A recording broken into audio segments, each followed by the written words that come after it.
तो hi guys, welcome back to my YouTube channel. तो अपन आ चुके हैं आज।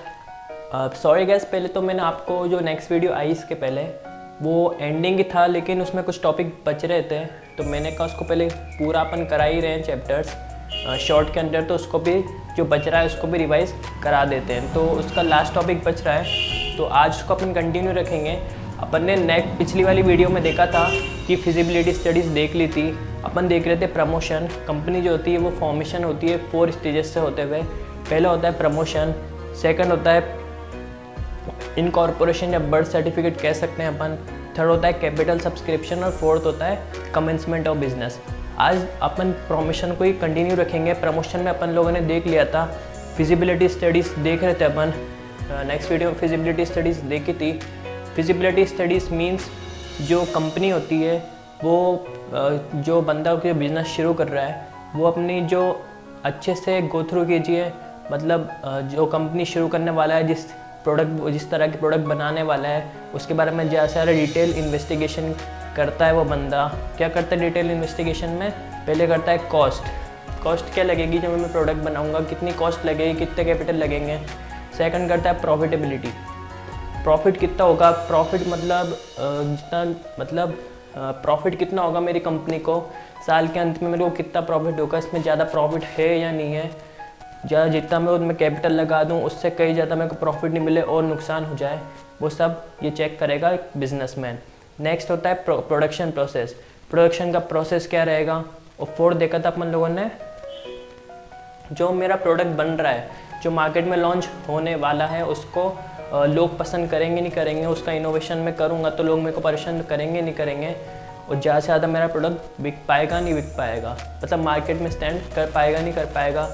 फिर अपन ने देखा कि नेसेसरी होता है, ज़रूरी होता है कि जो प्रोफेशनल होते हैं उनको अपन हायर करें। अपन सब स्टडीज़ करने के बाद उनसे राय ली जाती है। प्रोफेशनल्स में मैंने आपको बताए थे, एक्सपर्ट्स बताए थे, जो स्पेशलाइज्ड नॉलेज होती है उनके पास, जैसे CA हो गया, चार्टर्ड अकाउंटेंट, और CS हो गया, और बहुत सारे आप सब जानते ही हैं। तो आज फिजिबिलिटी स्टडी के 3 टाइप्स देखेंगे अपन। फिजिबिलिटी स्टडीज़ तो देखते हैं। पहला है फिजिबिलिटी स्टडीज़ टेक्निकल फिजिबिलिटी। जाहिर सी बात है, जो कंपनी या कोई बंदा बिजनेस शुरू कर रहा है या कंपनी फॉर्म करेगा तो वो देखेगा कि उसके पास रॉ मटेरियल है नहीं है। रॉ मटेरियल वो लगाएगा बिजनेस के अंदर, जो उसकी कंपनी में लगाएगा, तो वो रॉ मटेरियल कहाँ से लाएगा, उसका कॉस्ट क्या रहेगा, इतने रॉ मटेरियल है कि मैं आगे की फाइनेंशियल डीलिंग और बाकी सारे ट्रांजेक्शन कर पाऊँगा नहीं कर पाऊँगा, देखेगा वो टेक्निकल फिजिबिलिटी में। सेकंड है financial feasibility. Financial feasibility means guys, उसके पास जो बंदा शुरू कर रहा है कंपनी, उसके पास इतना कैपिटल है, इतनी जो मनी है वो इन्वेस्ट करेगा, इतने मनी है उनके पास, इतनी कैपिटल है कि वो आधे से मतलब साल के अंदर अपने ट्रांजेक्शन कर पाएगा नहीं कर पाएगा, शुरुआत में वो कितनी कैपिटल लगा पाएगा, जो रिसोर्सेज उसको ख़रीदने हैं। रिसोर्सेज जाहिर से बात, इतनी बड़ी कंपनी चलेगी तो उसको रिसोर्सेज या मटेरियल जो होता है कंपनी के वो सब लेने ही पड़ेंगे। तो इतना उसके पास कैपिटल है कि वो इतना फाइनेंशियल स्टेबिलिटी है उसके पास कि वो अच्छे से अपनी कंपनी शुरू कर पाए, वो सब चेक करेगा। थर्ड है इकोनॉमिक फिजिबिलिटी। बिजनेसमैन का माइंड जो होता है, उसमें मैंने आपको शुरू में बता दिया था जब शुरू की मेरी वीडियोस आई थी। जो बिजनेसमैन होता है उसको सिर्फ प्रॉफिट होता है, मतलब जब बिज़नेस शुरू करते हैं दिमाग में एक बत्ती जल जानी चाहिए कि प्रॉफिट कमाने के लिए बिज़नेस शुरू किया जाता है। तो इसमें भी इकोनॉमिक फिजिबिलिटी, जो हमने बिज़नेस शुरू किया, जो बिजनेसमैन ने कंपनी शुरू की, उसमें प्रॉफिट है नहीं है, वो सारे गो थ्रू कर लेगा। वो एक्सपर्ट्स होंगे, स्पेशलाइज्ड होंगे, जो प्रोफेशनल्स एक्सपर्ट, उनसे राय लेगा और खुद होगा उसके पास, मतलब इतना नॉलेज होगी तो वो खुद समझ जाएगा कि जो मैं बिज़नेस पैसे लगा रहा हूँ, रॉ मटेरियल इतना लगाऊंगा, और इकोनॉमिक फिजिबिलिटी है नहीं है, मतलब उसमें प्रॉफिट है नहीं है, मैंने एक बार पैसा उसमें लगा दिया तो मेरा उसमें प्रॉफिट होएगा या लॉस होएगा। कभी कभार ऐसा होता है कि वो पैसे लगा देते हैं बिज़नेस के अंदर, ज़्यादा से ज़्यादा जो नॉन स्पेशलाइज्ड पीपल्स होते हैं, वो जिनके पास ज़्यादा नॉलेज होती नहीं है, वो अपने पैसे लगा देते हैं बिज़नेस में या कंपनी में, और आखिरी में आगे चल के उनको बहुत बड़े लॉस का सामना करना पड़ता है। तो पहले क्या करेगा वो, टेक्निकल फिजिबिलिटी, उसके बाद रॉ मटेरियल है नहीं है तो वो कैसे उनको लाएगा, मतलब फाइनेंशियल फिजिबिलिटी, उसके पास इतना कॉस्ट है, कैपिटल है कि वो आगे के फाइनेंशियल डीलिंग या ट्रांजेक्शन कर पाए। थर्ड इकोनॉमिक फिजिबिलिटी, उसके पास प्रॉफिट होएगा नहीं होएगा, प्रॉफिटेबल है नहीं हो बिजनेस, वो सब जाके गो थ्रू करेगा। थर्ड है guys name approval. Name approval means देखते समझते हैं। नेम अप्रूवल मान लीजिए मुकेश अंबानी जी कंपनी है रिलायंस जियो, या रतन टाटा जी कंपनी है टाटा बिरला, तो उसको पहचानेंगे कैसे?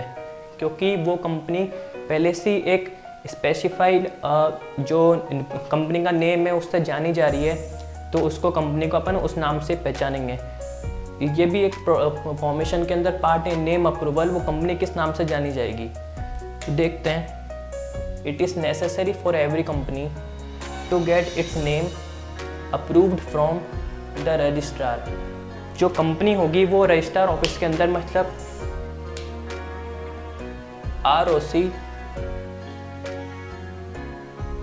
रजिस्ट्रार ऑफ कंपनी में जो एक ऑफिस होता है गवर्नमेंट का, वो सारे जो कंपनी नई नई शुरू होने वाली वो सब जाके इसमें रजिस्टर कराएंगी ROC में, रजिस्ट्रार ऑफ कंपनी में, so that it's does not match with any other company name.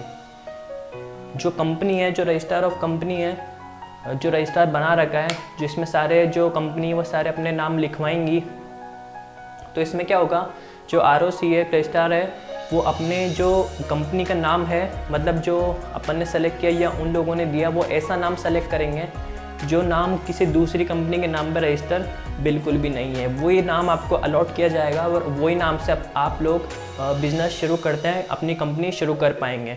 ऐसा नहीं है कि कोई, जैसे मुकेश अंबानी की कंपनी है रिलायंस जियो, तो मैं रिलायंस का ही कोई ROC में मतलब रजिस्ट्रार में जाके उसका नाम ले पाऊँ। वो कंपनी पहले रजिस्टर हो चुकी है उन नाम रिलायंस से, तो अब मैं उसका जो नाम है रिलायंस वो यूज़ बिल्कुल भी नहीं कर सकता। ROC के अंदर जो रजिस्ट्रार होगा कंपनी के रजिस्ट्रार ऑफिस में, उसको वहीं पे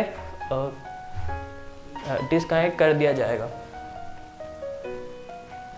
ठीक, तो फोर्थ देखते हैं, fixing of signatories of to memorandum of association usually appoint become the first board of directors of the company. मैंने आपको बताया बोर्ड ऑफ डायरेक्टर्स पिछली वीडियोस में, CFO, CEO, मैनेजर्स, वो सब क्या होते हैं। जो बोर्ड ऑफ डायरेक्टर्स होता है, जो कंपनी को संभालने वाला है, उस कंपनी को जो आगे फाइनेंशियल ट्रांजेक्शन करेगा और पूरी कंपनी का जो देख रेख है वो बोर्ड ऑफ डायरेक्टर्स ही करेगा, CFO, CEO यही करेंगे। तो अब क्या करती है, जो कंपनी फॉर्मेशन होता है प्रमोशन के अंदर, fixing of signatories to memorandum of association में यूजुअली अपॉइंट या बिकम कह सकते हैं अपन the first board of directors of the company. The first में जो शुरू में बनने वाला है बोर्ड ऑफ डायरेक्टर्स, कंपनी शुरू हो चुकी है, अब जो बोर्ड ऑफ डायरेक्टर्स अपॉइंट कर देते हैं। फिफ्थ है appointment of professionals. The promoter appoint the brokers, bankers are appointed to have smooth financial dealing. जाहिर सी बात है कि जो कंपनी शुरू हो रही है, एक अकेला बंदा है, वो आगे उसकी अभी शुरुआत के अंदर उसकी कोई एम्प्लॉय है ही नहीं उसके अंदर। धीरे धीरे एम्प्लॉय बढ़ेंगे जब उसकी प्रॉस्पेक्टस और कंपनी वो शुरुआत में निकालेगी साल के एंड में। तो अब क्या करेगा, जो CFO, CEO, बैंकर्स है, बोर्ड ऑफ डायरेक्टर्स हैं, वो ब्रोकर्स को और बैंकर्स को अपॉइंट करेंगे, जिससे उनके आगे वाले ट्रांजेक्शन, पैसे से रिलेटेड मतलब फाइनेंशियल ट्रांजेक्शन और आगे जो भी ट्रांजेक्शन है कंपनी के, वो सब अच्छे से हो पाएँ। तो इसमें अपॉइंट करेंगे प्रोफेशनल्स को। ठीक, तो एक बार देख लेते हैं जल्दी से। फिजिबिलिटी स्टडी, आपको कॉस्ट देखनी है, प्रॉफिटेबिलिटी है नहीं है वो देखनी है, प्रोडक्शन का प्रोसेस क्या रहेगा वो देखना है, और मेरा जो प्रोडक्ट बना रहा हूँ लोगों के लिए, वो मेरे मतलब मार्केट के अंदर जब मैं लॉन्च करूँगा उसकी प्रोडक्टिविटी है नहीं है, मतलब उसको लोग पहचानेंगे नहीं पहचानेंगे, यूज़ करेंगे नहीं करेंगे। टेक्निकल फिजिबिलिटी, मेरे पास इतना रॉ मटेरियल है नहीं है कि मैं मेरी कंपनी शुरू कर पाऊँ। फाइनेंशियल फिजिबिलिटी, मतलब मेरे पास इतना कैपिटल है नहीं है कि अपनी कंपनी को रॉ मटेरियल खरीद पाऊँ, आगे इनपुट दे पाऊँ और अच्छे से अच्छा ग्रो करा पाऊँ। नेक्स्ट है economic feasibility. Economic feasibility means जो कंपनी है उसको शुरू करने से पहले ये देखना पड़ता है, जो कंपनी शुरू कर रहा है बिजनेसमैन, कि उसका प्रॉफिट है नहीं उसमें, उसने उसकी कैपिटल लगा दी, जो जमा पूंजी थी सब लगा दी, फिर भी उसका उसमें लॉस हो रहा है तो कोई फ़ायदा नहीं है। उसको देखना पड़ेगा कि जो कंपनी है उसकी प्रॉफिटेबिलिटी है नहीं है, आगे मेरी कंपनी में प्रॉफिट होएगा नहीं होएगा, जिससे रिलेटेड मैं अपना प्रोडक्ट बना रहा हूँ। नेक्स्ट है नेम अप्रूवल। जो कंपनी है वो अपने नाम से जानी जाएगी। It is not necessary for every company to get its name approved from the registrar. Registrar के अंदर रजिस्ट्रार और कंपनी होती है, उसके अंदर आपको जो कंपनी का नेम है वो ले लिया जाता है, और वो भी आपको नेम वो देते हैं, जो रजिस्ट्रार होता है वो आपको नेम वो अलॉट करेगा जो दूसरी कंपनी से रजिस्टर बिल्कुल भी नहीं है। नेक्स्ट है fixing up signatories of to memorandum of association. जो फर्स्ट बोर्ड ऑफ डायरेक्टर्स हैं कंपनी के वो अलॉट कर दिए जाएंगे। Fifth appointment of professionals, brokers, bankers, जितने भी आप सब जानते हैं उन सबको अपॉइंट कर दिया जाएगा, जिससे उन्हें आने वाली टाइम में जो फाइनेंशियल डीलिंग है या दूसरे ट्रांजेक्शन है वो आराम से कंप्लीट हो पाए। तो गाइस इसमें एक और है necessary to preparation of necessary document, तो आप इसको नोट करना चाहे तो कर सकते हैं, फिर अपन नेक्स्ट देखेंगे इसमें।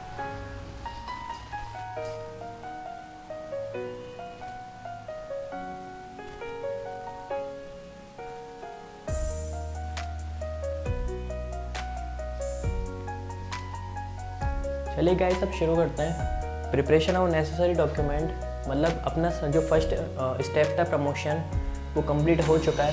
अब नेक्स्ट है इनकॉर्पोरेशन या birth certificate of a company.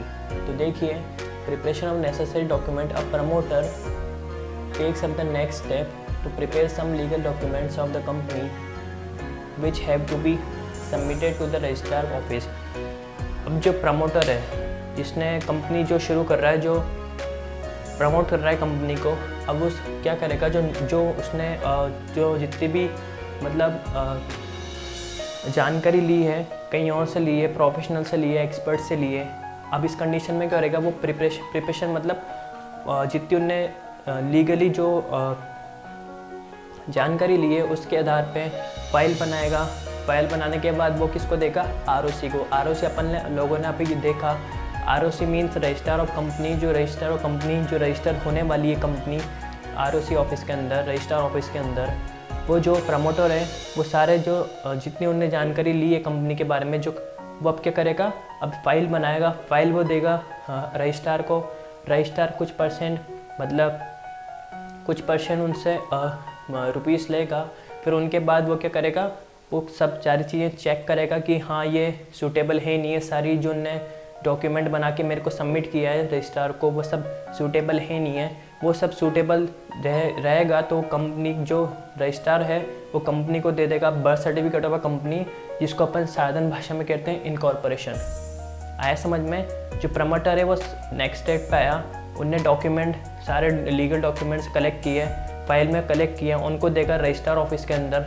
Registrar होगा कुछ परसेंट उनसे पैसा लेगा, फिर उनको सारी जो चेक करेगा उनको सब कुछ सूटेबल है नहीं है, जो कंपनी है वो सब जो आगे जो प्रमोटर जो कंपनी ऑर्गेनाइज कर रहा है या प्रमोट कर रहा है उसको वो सब सही है नहीं है, फिर उसको जो रजिस्ट्रार होगा वो दे देगा बर्थ सर्टिफिकेट ऑफ कंपनी, जिसको अपन इनकॉर्पोरेशन कहते हैं। तो नेक्स्ट देखते हैं गाइस, अपन अब चलते हैं important documents to form a company.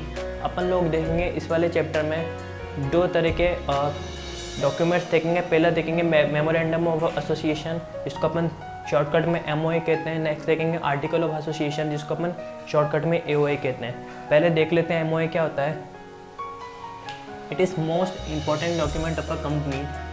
ये सबसे ज़्यादा ज़रूरी होता है एमओए, मतलब इसमें आपकी सारी चीज़ आ जाएंगी, कंपनी किस पर्पज़ के लिए बनाई जा रही है। आप सारा एमओए के अंदर ही जो कंपनी लीगली बनाई जा रही है, जो आगे ऑब्जेक्टिव है उसके, जो आगे काम करने वाली है, वो सब एमओए के अंदर लिख लिए जाएंगे, इसलिए वो इम्पोर्टेंट हो जाता है। It define the objective of the business. Objective means जो कंपनी है वो किस पर्पज़ के लिए बनाई जा रही है, जो कंपनी के आने वाले टाइम में क्या करने वाली है कंपनी, लोगों को क्या प्रोवाइड कराने वाली है, वो इलीगल कुछ काम तो करने नहीं वाली, वो सब देख लिए जाएंगे, वो एमओए के अंदर सब लिखा होगा। No company can legally undertake activities that are not contained in MOA. अब समझना, जो कंपनी है, जैसे मेरी कंपनी ले लो, कोई सी भी ले लेते हैं, श्याम लिमिटेड एग्जांपल ले लेता हूँ। श्याम लिमिटेड कोई कंपनी है, पार्ट बाय लिमिटेड कंपनी। अब वो इस कंडीशन में क्या करेगी, जो कंपनी है वो सारे एमओए के अंदर लिख लेगी। एमओए के अंदर जो उनने सारी चीज़ें लिखी है कि कंपनी किस पर्पज़ के लिए बनाई जा रही है, उसका हेड ऑफिस कहाँ होगा, उस जितने उसकी शेयर होल्डर्स हैं, स्टेक होल्डर्स हैं, उन सबकी लाइबिलिटी क्या होगी, वो सब एमओए जो ये बड़ा डॉक्यूमेंट होता है मेमोरेंडम ऑफ एसोसिएशन, वो सब इसके अंदर लिख लिए जाएंगे। अब इस कंडीशन में अब क्या होगा, जो कंपनी है, मतलब एमओए के अंदर जो भी लिखा हुआ है, मतलब मैंने लिखा कि इस शेयर होल्डर की इतनी लाइबिलिटी रहेगी, मेरा हेड ऑफिस यहाँ पे होगा, ऑब्जेक्टिव है मेरे बिजनेस का, ये ऑब्जेक्टिव है, इस पर्पज़ के लिए बनाई जा रही है, वो सब एमओए के अंदर लिखा हुआ है। अब जो कंपनी शुरू कर रहा है या कंपनी जितने भी शेयर होल्डर्स हैं, स्टेक होल्डर्स हैं, इस कंडीशन में वो क्या करेंगे, फॉलो करेंगे किसको, एमओए को, मेमोरेंडम ऑफ एसोसिएशन डॉक्यूमेंट को फॉलो करेंगे, क्योंकि उनने पहली कंपनी की सारी जानकारी जो एमओए डॉक्यूमेंट है उन सब में लिख दिए, कंपनी किस पर्पज़ के लिए बनाई जा रही है। अब जो उनमें एमओए के अंदर लिखा हुआ है उसके अंतर्गत रह के वो कंपनी जो है वो आगे ट्रांजेक्शन या काम करेगी। लीगली वो काम, कोई काम दूसरा काम नहीं कर सकती। कंपनी में जो लिखा है वो उस एमओए के अंदर वही वो काम करेगी आने वाले टाइम के अंदर। MOA contain 5 major clauses. First है द नेम क्लॉज। कंपनी किस नाम से जानी जाएगी, उन नेम क्लॉज के अंदर आ जाएगा। कंपनी उस नाम से जानी जाएगी जो पहले रजिस्टर हो चुकी है, किसके अंदर, रजिस्ट्रार ऑफ ऑफिस के अंदर पहले ही रजिस्टर हो चुकी है, उस नाम से जानी जाएगी कंपनी। Register office clause. जो कंपनी होगी उसका मेन ऑफिस क्या होगा, मेन मतलब कंपनी का मेन हेड ऑफिस कहाँ पे होगा, कौन से स्टेट के अंदर होगा, वो सब किसके अंदर आ जाएगा, रजिस्टर ऑफिस क्लॉज में। थर्ड है ऑब्जेक्ट्स क्लॉज। कंपनी किस पर्पज़ के लिए बनाई जा रही है, आने वाले टाइम में कंपनी लीगली सारे काम करेगी नहीं करेगी, वो सब एमओए के अंदर लिख दिए हैं। पहले जो कंपनी शुरुआत कर रहा है, जो प्रमोटर है, उस सब ने जो एमओए वो फिल कर दिया है। कंपनी पहले क्या है, नेम क्लॉज, कंपनी किस नाम से जानी जाएगी, उस नाम से जानी जाएगी जो पहले रजिस्टर ऑफ कंपनी जो रजिस्ट्रार है उसमें उनको अलॉट कर दिया है। सेकंड है रजिस्टर ऑफिस क्लॉज।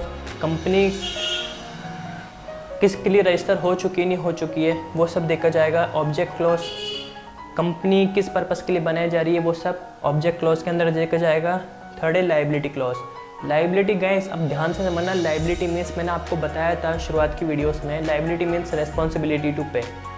जिम्मेदारी है अपनी, अपन को किसी और को पैसा चुकाना है या उसको अपन को पैसा चुकाना है, उसकी सामने वाले की लाइबिलिटी है। जो अपने पैसे लेने मतलब अपन को किसी से लेने हैं या आने वाले हैं वो अपने लिए होगा डेटर, और अपन को किसी को चुकाना है, अपना कोई क्रेडिट, अपन ने कोई क्रेडिट परचेस किया है, अपन को उसके पैसे चुकाना है तो अपना वो कहलाएगा क्रेडिटर। डेटर कौन होएगा, जो अपन से पैसे मतलब अपन को मिलने वाले अपन का वो डेटर हो जाएगा, मतलब अपन का एसिड्स है वो जिसको अपन को देना है वो अपनी लाइबिलिटी हो जाएगी। लाइबिलिटी मीन्स रेस्पॉन्सिबिलिटी टू पे। लाइबिलिटी क्लॉज, लाइबिलिटी देखना ध्यान से समझना, लाइबिलिटी इसके अंदर क्या होगी, जो कंपनी रजिस्टर हो चुकी है एमओए के अंदर वो क्या करेगी अब लाइबिलिटी, क्योंकि आगे भी उनको एमओए के अंदर जो लिखा रखा है, लीगली जो लिखा रखा है उसके अंदर का तरीके उनको सारा काम करना है, इसके बाहर जाके कोई काम कर नहीं सकती कोई कंपनी।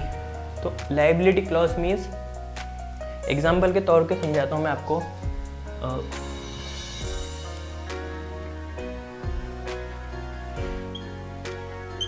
ए लिमिटेड है, उनने 1000, जो कंपनी है या कोई बंदा हो सकता है, उन्हें 1000 शेयर ले रखे हैं। हर शेयर की प्राइस क्या है, 10 रुपीज़ हर शेयर की प्राइस है। अब इस कंडीशन में क्या होगा, 10,000 होगा ये टोटल। अब सामने वाले बंदे को अपनी ए लिमिटेड जो अपना डेटर होने वाला है वो अपन को 10,000 ही देगा आगे। मतलब जो कंपनी, मतलब जिसके पास जितने शेयर हैं, मतलब जो अपना शेयर होल्डर्स हैं, स्टेक होल्डर्स हैं, जिसके पास जितने शेयर परचेस कर रखे हैं कंपनी के, उनकी उतनी ही लाइबिलिटी होगी। मतलब जैसे ए लिमिटेड था, उसने 1000 शेयर परचेस कर रखे हैं कोई भी कंपनी के, 10 रुपीज़ हर शेयर की प्राइस है, तो टोटल 10,000 हो गया। उसकी ए लिमिटेड की जो लाइबिलिटी होगी वो सिर्फ 10,000 ही होगी। ठीक, अब देखते हैं कैपिटल क्लॉज। कंपनी किस पर्पज़ के लिए बनाई जा रही है, आने वाले टाइम में जो कंपनी है वो शेयर, मतलब पब्लिक के अंदर कितने शेयर इशू करने वाली है वो सब, मतलब पूरी लाइफ टाइम के अंदर जो कंपनी है पूरी लाइफ टाइम के अंदर कितने शेयर इशू करने वाली है वो सब कैपिटल क्लॉज के अंदर आ जाएगा कि हाँ इतने शेयर हमारी जो कंपनी है लाइफ टाइम के अंदर इतने शेयर इशू करेगी, हमारे इतने शेयर होल्डर्स बन सकते हैं, स्टेक होल्डर्स बन सकते हैं, वो सब कैपिटल क्लॉज में आ जाएगा। एक बार देख लेते हैं। MOA means memorandum of association. It is most important document of a company, क्योंकि ज़्यादा इंपॉर्टेंट हो जाता है क्योंकि सारी जो कंपनी है वो इसके अंतर्गत रह के काम करने वाली है। आगे जो ट्रांजेक्शन है, डीलिंग है, वो सब MOA में जो लिखा है या आर्टिकल ऑफ एसोसिएशन जो डॉक्यूमेंट्स है जो पहले ओनर लिख चुका है, अब वो कंपनी उसी के अंदर रह के काम करने वाली है। It define the objective of the business, company किस पर्पज़ के लिए बनाई जा रही है, आगे उसके ट्रांजेक्शन क्या करेंगे, किस चीज़ में वो डील करने वाली है, वो सब ऑब्जेक्टिव उन्हें फिल कर दिए हैं। कौन सा डॉक्यूमेंट में? MOA में। No companies can legally undertake activities that are not contain in MOA। जो कंपनी है वो उसी के अंतर्गत रह के काम करेगी जो उन्हें पहले रजिस्टर कर चुका है, मतलब फिल कर चुका है। MOA के अंदर जो प्रमोटर है उसने फिल कर चुका है, हम इसके अंतर्गत रह के काम करेंगे लीगली, उसके बाहर नहीं जाएंगे। ठीक। MOA content 5 major clauses. The name clause, company का नेम क्या होगा? नेम वो होगा जो रजिस्टर ऑफ कंपनी में जो रजिस्ट्रार से अप्रूव्ड नेम है वो ही उसमें माना जाएगा। B register office clauses, company का मेन ऑफिस हेड ऑफिस कौन से स्टेट में होगा, कहाँ पर सिचुएटेड होगा, मेन ऑफिस हेड ऑफिस की बात कर रहा हूँ मैं। थर्ड है ऑब्जेक्ट क्लॉज, कंपनी किस पर्पज़ के लिए बनाई जा रही है, आगे वो क्या डीलिंग करने वाली है। नेक्स्ट है लाइबिलिटी क्लॉज, कंपनी के जो शेयर होल्डर्स हैं, स्टेक होल्डर्स हैं, उनकी उतनी ही लाइबिलिटी होगी जितने उनने शेयर परचेस कर रखे हैं किसी कंपनी के। जैसे अब मैंने आपको एग्जांपल दिया, ए लिमिटेड है, उन्हें 1000 शेयर परचेस कर रखे हैं, हर शेयर की प्राइस दे रखी है 10 रुपीज़, तो कितना हो गया टोटल? 10,000 हो गया। उनकी 10,000 ही लाइबिलिटी रहेगी, 10,000 से ज़्यादा उनकी लाइबिलिटी बिल्कुल नहीं रहेगी। ठीक। कैपिटल क्लोज मतलब कंपनी आने वाले लाइफ टाइम में अपनी पूरी लाइफ टाइम के अंदर कितने शेयर इश्यू करने वाली है, वो सब जो कंपनी है वो MOA डॉक्यूमेंट में बता चुकी है। तो इसी के साथ ख़त्म होता है गैस अपना आज का लेक्चर। इसकी एक लेक्चर और आएगा, कल आएगा, इसमें अपन देखेंगे आर्टिकल ऑफ एसोसिएशन और पूरा एंड हो जाएगा। तो आज का वीडियो यहीं एंड होता है। आपको वीडियो पसंद आए तो लाइक कीजिए, कमेंट्स कीजिए, शेयर कीजिए और बेल आइकन को प्रेस कर लीजिए, जब जो मेरी प्रीवियसली जो वीडियो या आने वाली वीडियोस हैं वो आप तक पहुंच पाए और आप देख पाएँ और फाइनल एग्ज़ाम्स आने वाले हैं उनके अंदर अच्छे मार्क्स स्कोर कर पाएँ। तो thank you so much guys for watching this video. Thank you so much.